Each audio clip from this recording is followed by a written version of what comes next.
Xin chào quý vị và các bạn. Đã rất lâu rồi, hôm nay Đà Lạt Dấu Yêu trở lại cùng quý vị. Lời đầu tiên xin được chúc quý vị và các bạn có một năm mới tràn đầy sức khỏe, niềm vui và hạnh phúc.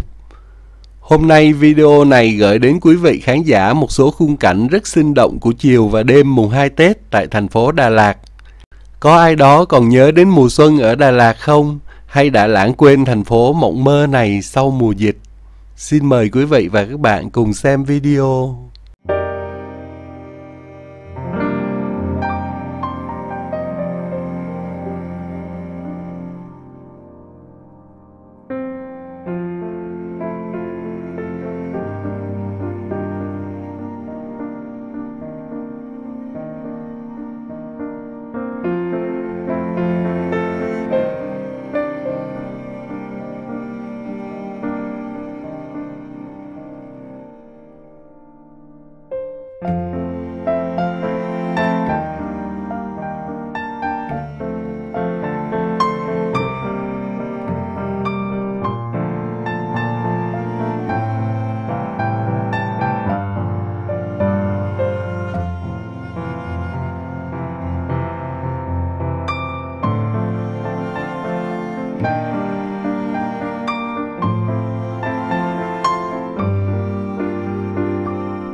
Should old acquaintance be forgot and never brought to mind?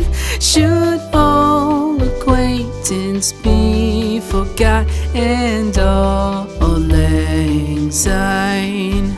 For all lang syne, my dear, for all lang syne, we'll take a cup of kindness yet for all lang syne.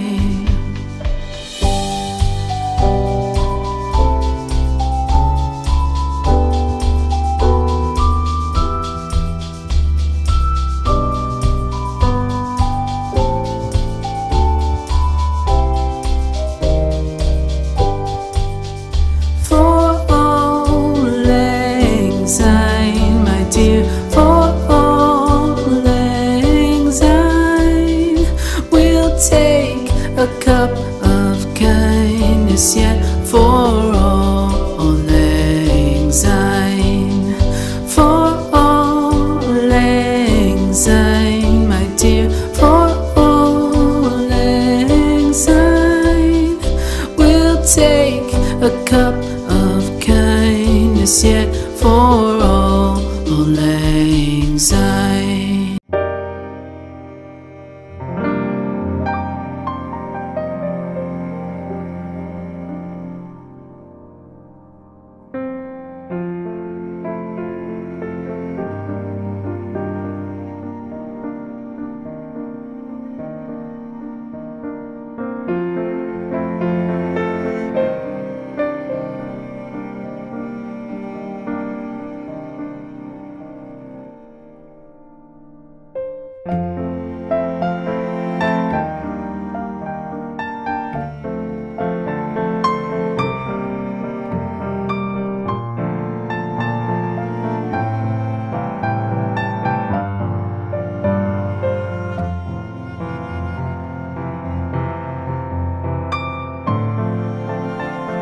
Và để kết thúc chương trình video, một lần nữa xin được kính chúc quý vị và các bạn có một năm mới dồi dào sức khỏe và thật nhiều thành công. Xin chào quý vị và các bạn, hẹn gặp lại trong những video sau.